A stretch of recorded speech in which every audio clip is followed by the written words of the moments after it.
Hello, Amanda. How are you? Welcome to the podcast Usidrani. Um, please tell me who you are and what you do. I work to prevent euthanasia and encourage hope across my home country of Canada that has become the euthanasia capital of the world. Since legalizing euthanasia in 2016, more than 70,000 Canadians have had their lives prematurely ended by a doctor or nurse in a hospital, home, or even in our national parks. Euthanasia started out as something exceptional and for extenuating circumstances, and yet it has become routine, normalized, and glamorized as the new way of dying. And now I work to prevent other countries from going down this dark path that has wreaked so much cultural and social devastation on my own country. Thank you. So you're saying that Canada is very. I mean that as I understand that Canada has euthanasia program for just 10 years, and you're seeing one of the worst trends all over the world. So the 5% of all deaths are coming of euthanasia, and more, as you said, more than 70,000, or how many people have died due to euthanasia. So how did that actually happen? How was the process? How did you let that happen? As it always begins, euthanasia was promoted as something that would be exceptional and for only the terminal context. That basically, when euthanasia was ushered in, it was for those with a grievous and irremediable condition. There was no specific time horizon, and yet most people had in mind that the person would be dying anyway, and that this would simply be a means of alleviating suffering at end of life. And yet we've seen the expanding criteria and the erosion of safeguards. The reason is because once legalized, euthanasia cannot remain limited. Once legalized, euthanasia cannot remain limited, but will always be expanded on the grounds of equality. Equality. Because if prematurely ending a patient's life is a reasonable and compassionate means to end suffering, why wouldn't we allow it for those suffering mental health challenges? Why wouldn't we allow it for those with neurological conditions or disabilities or chronic illnesses? Everything comes down to what kind of people we are going to be. Are we the ones who suffer with and who accompany people and who provide resources, care, social support, palliative care? Or do we give up and say we have nothing else to offer you but death? And that's why I, as a young person full of ideals, look out and say there has to be something better on offer than death.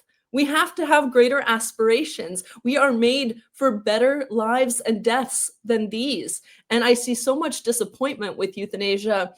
What I mean to say is that euthanasia does not really represent the request for euthanasia does not really represent even the desire to die so much as it expresses a disappointment.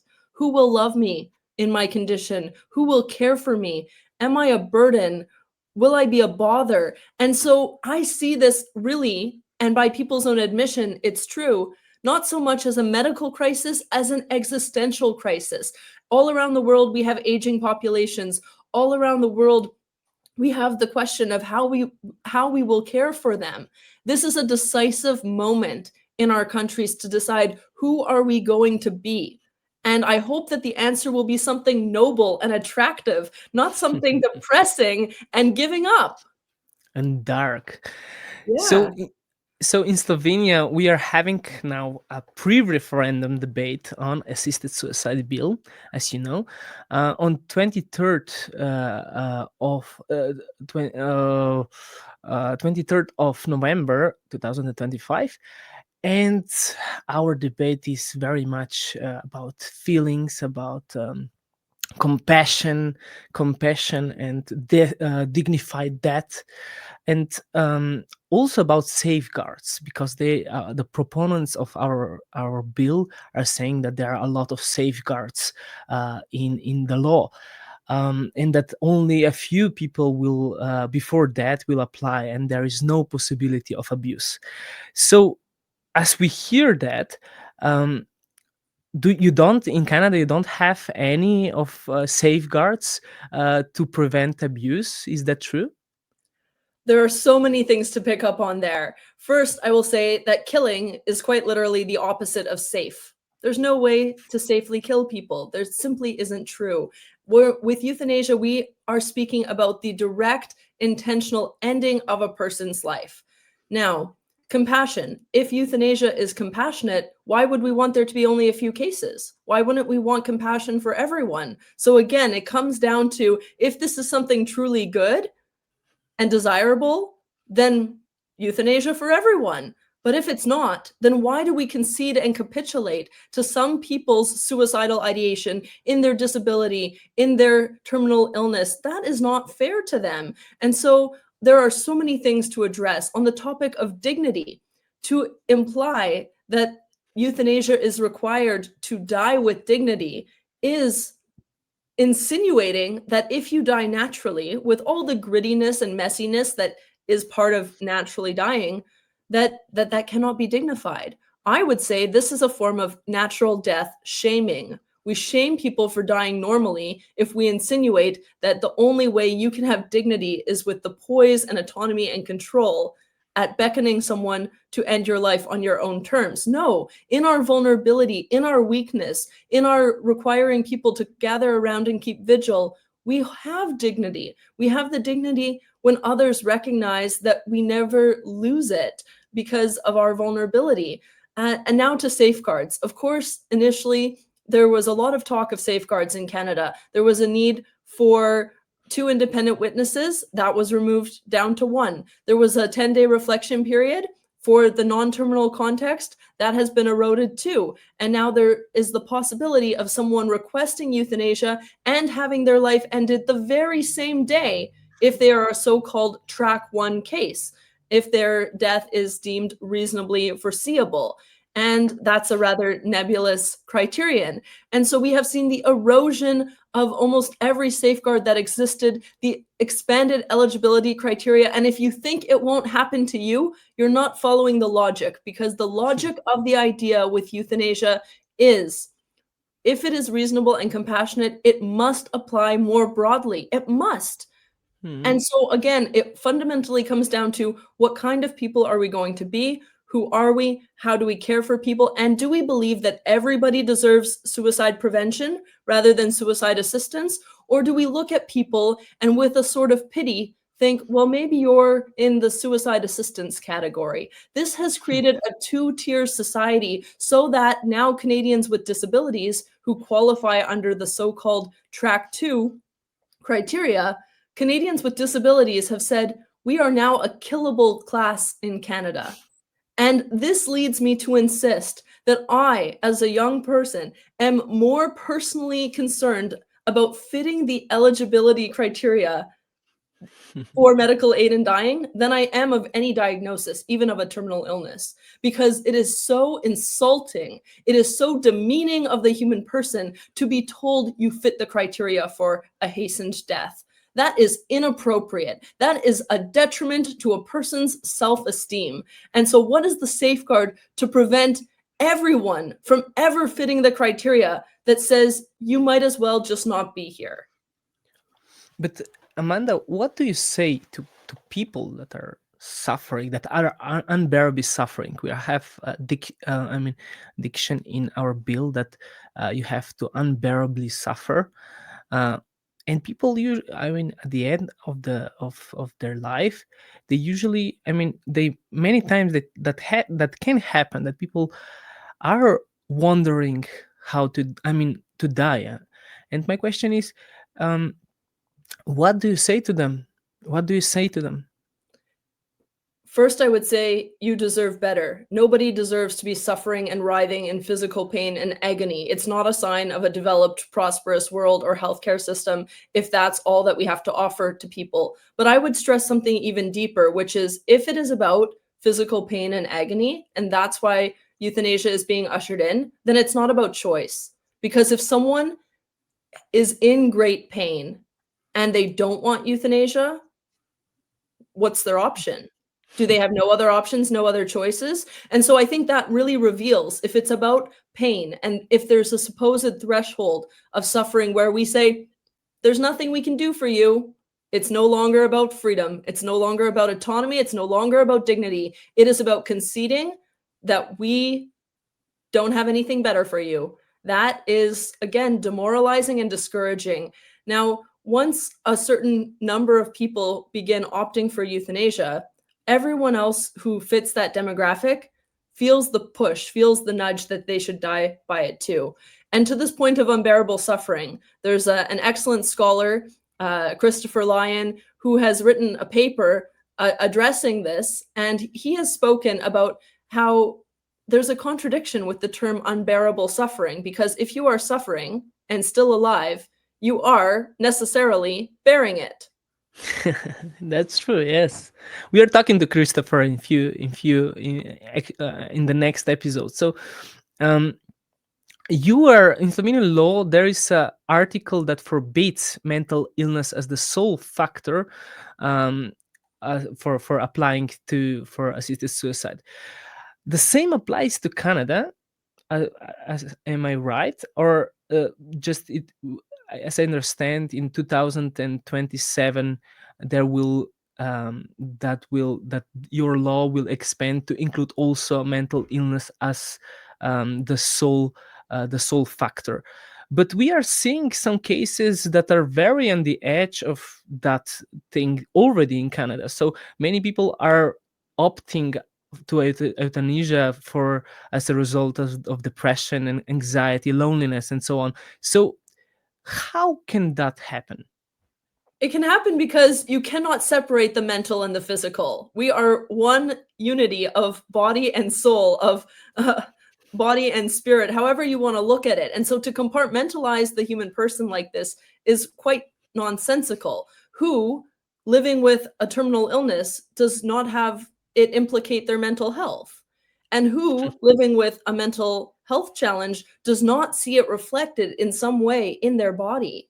There are physical. It's interesting because in Slovenian law, the definition of unbearable suffering is something like somatic and non-somatic, or both. So it's actually already in the law that it can be solely on psychological terms that people can die of our law. So Yes, it's not.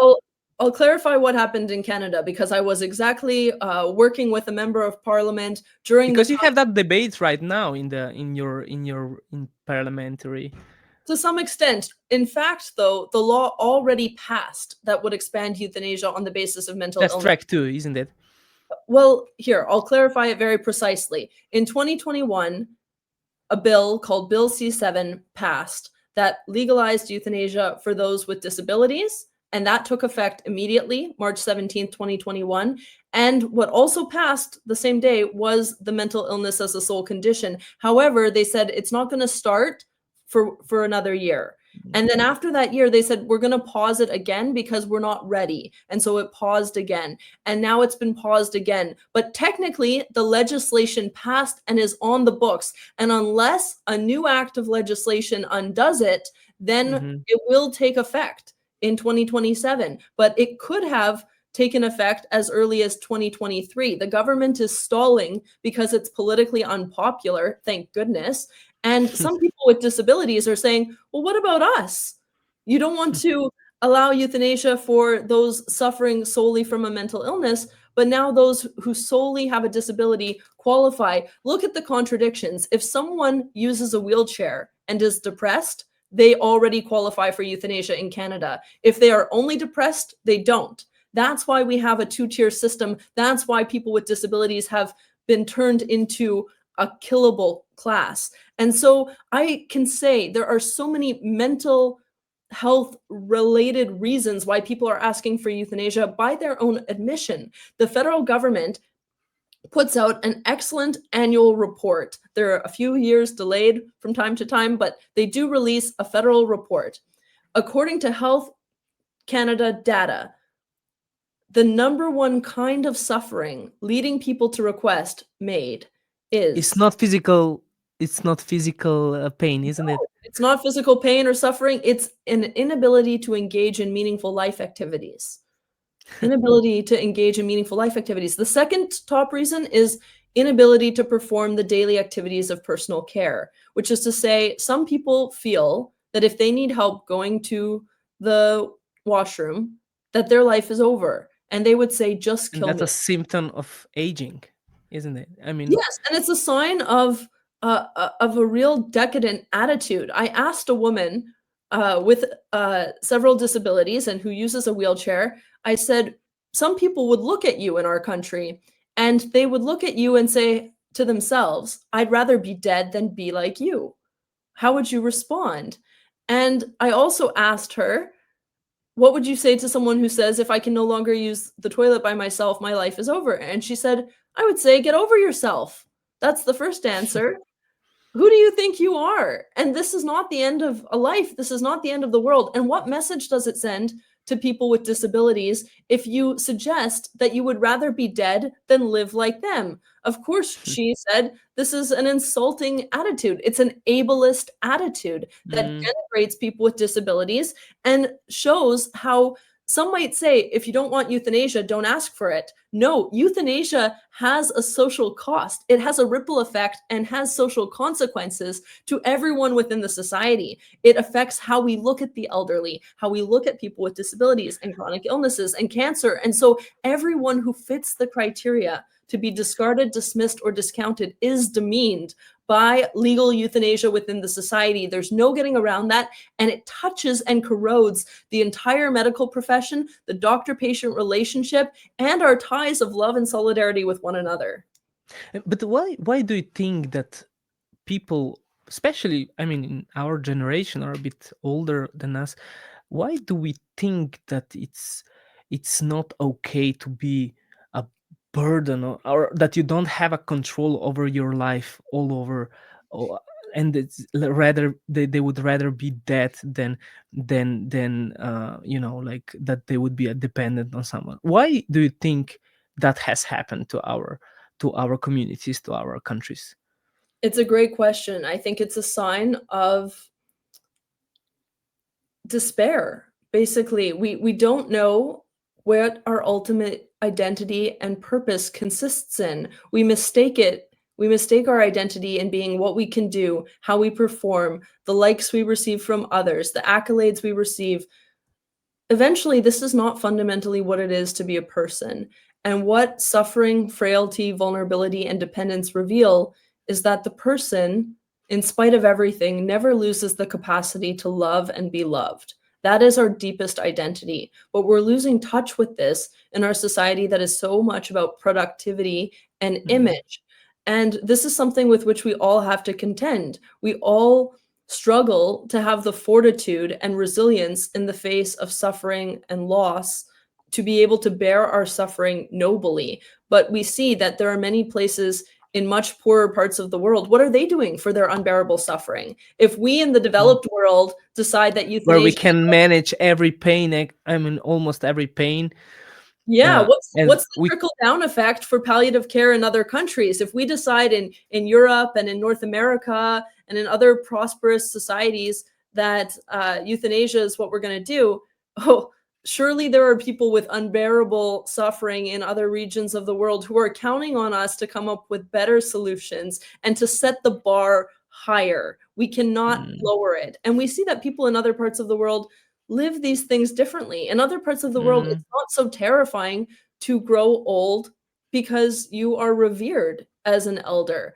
What we're losing is the reverence for the elderly, partly because we put elderly people on the sidelines and we don't have that intergenerational contact that And makes there's us. a lot of things we can learn from them, and there is special, like, um wisdom in fragility, I would say.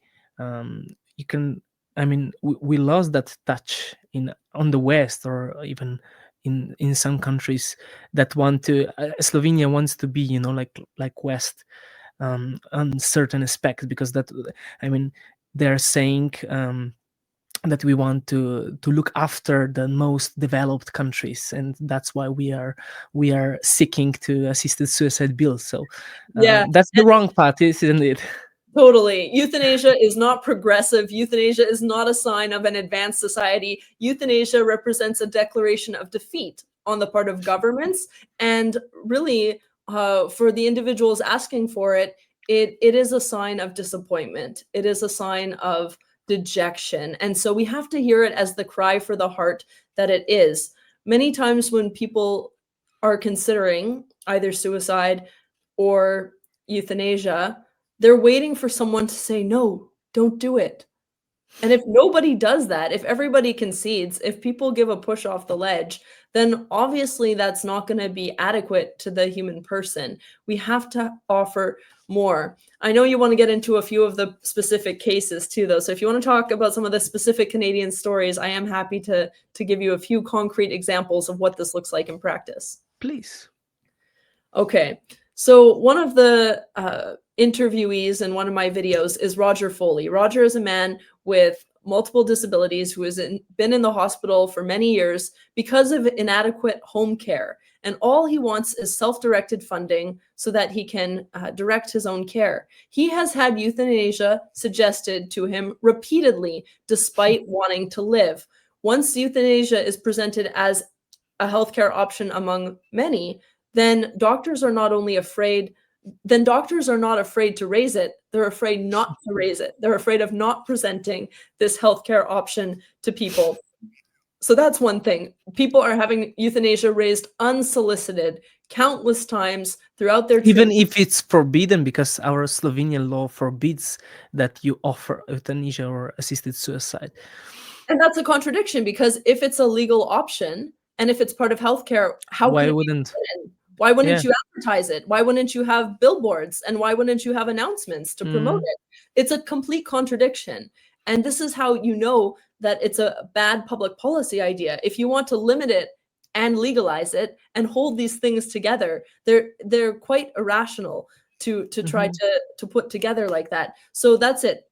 People are having it raised unsolicited. There was a Canadian woman who was going for a mastectomy, and before she underwent this surgery, she was asked if she had heard of euthanasia, if she had considered medical aid in dying. How do you entrust yourself? How do you make yourself so vulnerable and undergo this surgery if this is what's in the doctor's minds? You could imagine her leaping off the bed and running the other way out of the hospital. But of course, she needed this life-saving intervention. So we have this. We have now so many stories of the toll that euthanasia is having on family members. Now I'm hearing from lots of people our age who are sick of losing their grandparents to euthanasia, because this is tearing families apart. And it makes the younger generation more precarious. Some people would say, well, get over it. Grow up. Don't be selfish. If the older person wants to die by euthanasia, let them.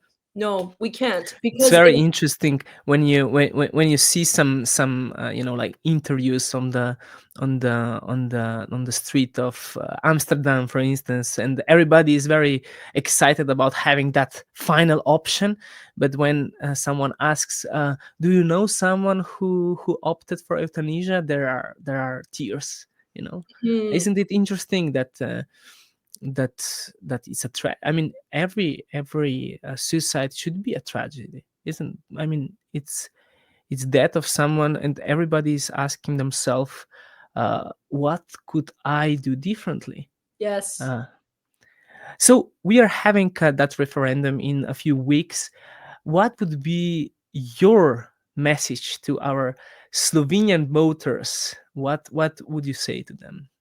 Well, dear Slovenians, I would say don't go down this path. Euthanasia is not a sign of freedom. It's not progressive. It is a representation of defeat on the part of governments and disappointment on the part of individuals. Instead, set the bar higher. Expect more. Those who are suffering and dying deserve so much better than an assisted suicide. This practice of ending patients' lives changes a society irrevocably. It's very hard to come back from this once it becomes entrenched.